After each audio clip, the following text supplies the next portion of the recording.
노아가 새로운 언약의 갱신이라면 8절부터 17절까지는 새로운 언약의 갱신입니다.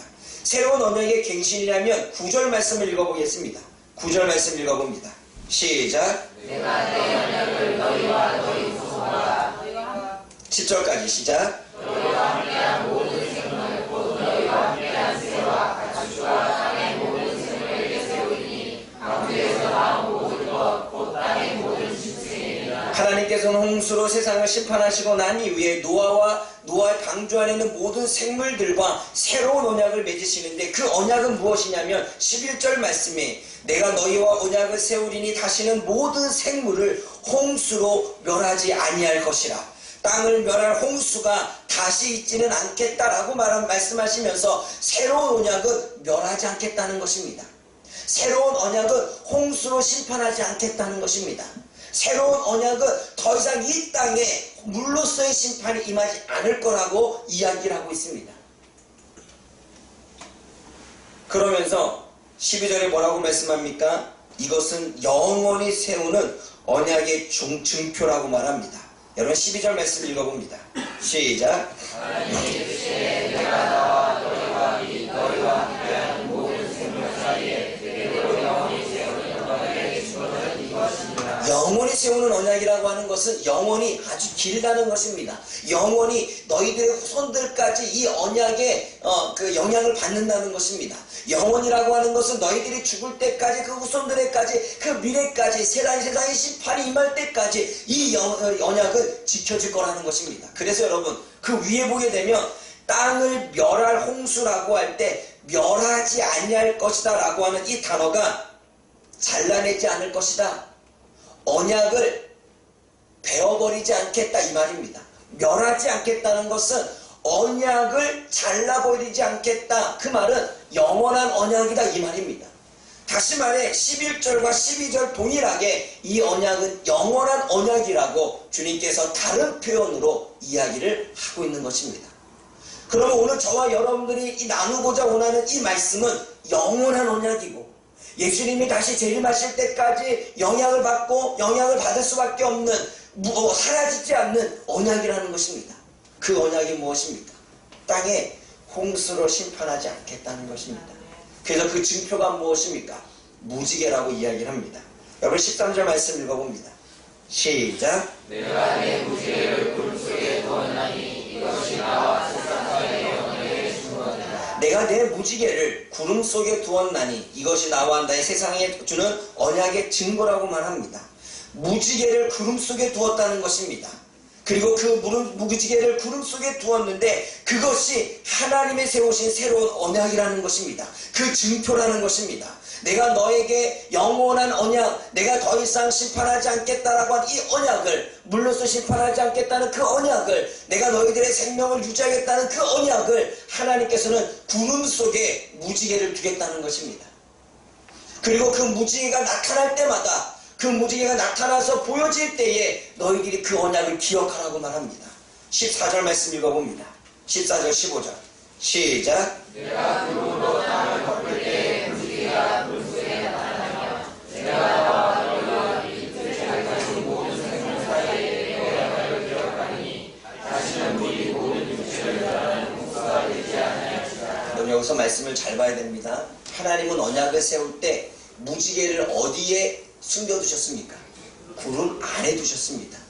그런데 너희들이 이제는 무지개가 나타나서 구름 밖으로 나올 때에 그것을 보면서 영원한 언약을 기억하라고 말씀했습니다. 여기서 우리는 하나님의 깊은 진리의 말씀을 깨달아야 됩니다. 저와 여러분들은 성경을 읽을 때 성경은 단지 하나님의 말씀이 아니라 이 성경은 그 말씀 더 깊은 곳에 하나님이 어떠한 분이신지, 그리고 하나님이 이 세상을 어떻게 이끌어 가실 것인지, 하나님이 이 세상에 계획을 두신 바가 무엇인지, 하나님이 어떻게 이 세상을 구원해 낼 것인지, 하나님은 이 땅의 백성들에게 무엇을 원하시는지, 하나님은 지금 어떠한 전쟁을 벌이고 계시는지 우리가 보지 못하는 모든 것들을 이 말씀 안에 담겨두었습니다. 그래서 우리가 말씀만 봐서 이해가 되지 않는 모든 부분들, 그 안에 담겨진 하나님의 깊은 영적인 의미들을 우리는 깨달아야 됩니다. 근데 여러분, 우리가 가지고 있는 이 성경으로는, 해석된 성경, 번역된 성경으로는 이해할 수 없습니다. 그래서 우리는 히브리어를 봐야 됩니다. 히브리어의 단어는 어떠냐면 단어 하나하나의 뜻이 있습니다. 알렙의 뜻이 있고, 베드라고 하는 단어의 뜻이 있고, 알파벳의 뜻이 있고, 알파벳 하나하나의 뜻이 있습니다. 그래서 우리가 보통 모세라고 말할 때 그 모세는 물에서 건짐을 당했다 이 뜻이지요. 근데 모세라고 하는 단어에 물이라고 하는 알파벳이 들어가 있습니다. 여러분, 예수와 여호수아라는 단어를 아시죠? 여호수아라고 하는 단어가 여호와께서 구원하시다라는 단어입니다. 그 뜻입니다. 그런데 여호수아라고 하는 단어 안에 야훼라고 하는 단어가 들어있습니다. 야훼는 하나님을 이야기합니다. 여호와를 이야기합니다. 그런데 그 여호수아라고 하는 알파벳에 뭐가 들어있냐면 심판이 들어가 있고요. 그리고 눈이 들어가 있고요. 손이 들어가 있습니다. 그래서 왜 여호수아가 여호와는 구원하신다는 의미가 되냐면 야훼, 여호와께서 손과 눈으로 지켜보고 계시다, 건져주신다, 이러한 의미를 가지고 있기에 여호와께서 구원하신다라는 그 뜻을 가지고 있는 것입니다. 히브리어는 단어 하나하나에 뜻이 있습니다. 여러분, 오늘 저와 여러분들이 살펴봤던 무지개가 히브리어로 뜻이 뭔지 압니까? 활입니다. 여러분, 도대체 무지개랑 활이랑 무슨 의미가 있습니까? 아무런 의미가 없습니다. 활은 성경에서 나올 때, 전쟁을 할 때, 하나님이 누군가를 심판할 때 쓰여지는 단어가 활입니다. 전쟁의 표현이고 심판의 표현입니다. 근데 무지개를 주님께서는 구름 속에 감춰둔다고 말하는데, 그 무지개, 활이라고 하는 단어를 하나하나 알파벳을 살펴보게 되면 그 활이라고 하는 단어 속에 어떠한 단어가 있냐면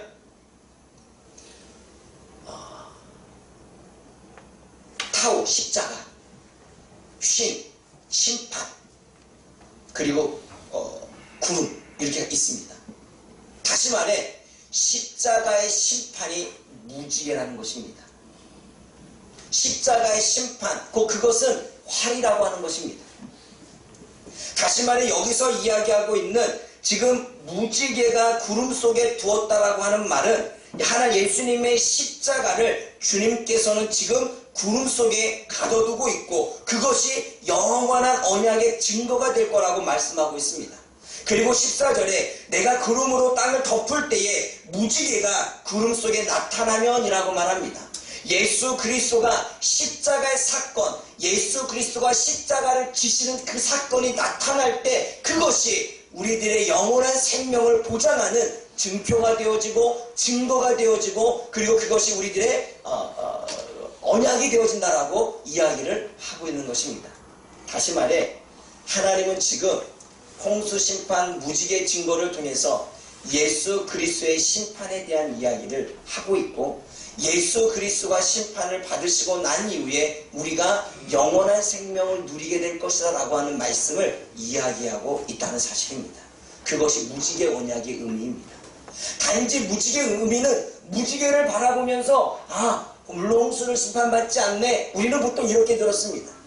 그러나 그 말씀 깊이 들어가게 되면 그 무지개는 십자가의 심판을 이야기하고, 그것은 곧 예수님이 이 땅에 내려오셔서 모든 것 심판을 사하시고 난 이후에 영원한 구원을 주시겠다라고 하는 그 약속의 증표가 무지개 언약이라는 것입니다. 그래서 우리는 예수 그리스도와 십자가 지신 그 사건을 볼 때마다, 기억할 때마다 우리가 영원한 구원을 받는다는 사실을 우리가 떠올릴 수 있는 것입니다. 저와 여러분들이 영원한 구원을 무엇 때문에 받습니까? 예수 그리스도의 십자가 은혜 때문에 받는 것입니다. 예수님의 십자가는 그냥 지어진 십자가가 아니라 우리의 구원을 위해서 하나님이 세우신, 하나님께서 보고서 우리가 영원한 구원을 받겠다라고 하는 언약의 증표로 하나님이 세우신 증거라고 하는 사실입니다. 그래서 우리가 세상에 나아가서 누구를 증거합니까? 예수님을 증거합니다. 왜 예수님을 증거합니까? 예수님 우리를 위해서 십자가 달려 돌아가셨고, 그분은 우리를 위해서 부활하셨고 그분은 우리를 위해서 승천하셨기 때문에 예수 그리스도의 십자가 사건 그리고 그의 부활 그의 그리고 승천을 우리가 증거하며 이것이 영원한 증거로서 우리가 삼고 있는 것입니다. 사랑하는 여러분, 하나님의 말씀 안에는 그 말씀이 담겨져 있는 것입니다. 그러므로 저와 여러분들이 오늘 말씀을 통해서 깨달을 수 있는 것은 예수님을 빼면 우리는 구원의 은혜를 누릴 수 없다는 것입니다. 결코 예수님을 빼서는 우리는 구원을 말할 수 없다는 것입니다. 예수님이 이 땅에 오셔서 십자가를 지셔야지만 사단은 영원히 멸하게 되고 예수님이 십자가를 지셔야지만 우리는 영원한 구원을 받게 된다는 것입니다. 그러므로 우리는 오로지 예수님이 구원자시고 예수님만이 우리를 구원할 수 있고 그리고 예수님을 떠올릴 때마다 우리는 영원한 구원을 받았다라고 하는 증거와 증표로 우리가 이 땅에 살아갈 수 있는 것입니다. 그러므로 사랑하는 여러분, 예수님을 믿으시기 바랍니다. 예수님을 여러분들의 구원자로 모셔드리기를 원합니다. 예수님만이 구원자시고 예수님의 이름만이 사단을 심판할 수 있는 것입니다. 그러기에 무지개의 언약은 십자가 심판, 사단은 멸하고 영혼은 구원한다라고 하는 메시지가 무지개의 언약 안에 들어있다는 사실을 저와 여러분들이 기억하십시오. 그래서 구약의 선지자들이 뭐라고 말합니까? 옛 언약과 새 언약을 이야기합니다. 옛 언약은 하나님이 구약시대에 말씀하신 언약이라면 새 언약은 예수님이 이 땅에 오셔서 그 십자가를 지으시고 우리를 구원하신다는 그 말씀을 새 언약이라고 말합니다. 오늘 창세기 1장 7절에서는 언약의 갱신, 옛 언약을 갱신하시고 그리고 8절에부터 17절까지는 새로운 언약을 우리들에게 말씀하고 있다는 사실입니다. 말씀이 좀 어렵죠. 이것이 신학적인 이야기라 그렇습니다. 그러나 저와 여러분들은 이 말씀의 깊이를 깨달아서 예수 그리스도가 우리에게 어떠한 존재인지 이 무지개 언약이 왜 특별히 하나님은 우리들에게 무지개 언약을 말씀하셨는지 단지 그것이 하늘에 보이는 무지개만을 이야기하는 것인지 그게 아니라 그 안에는 사단은 멸하고 사람은 구원한다라고 하는 십자가 심판에 대한 메시지가 그 안에 담겨져 있다는 사실을 저와 여러분들이 깨달을 수 있기를 주님의 이름으로 부탁을 드립니다.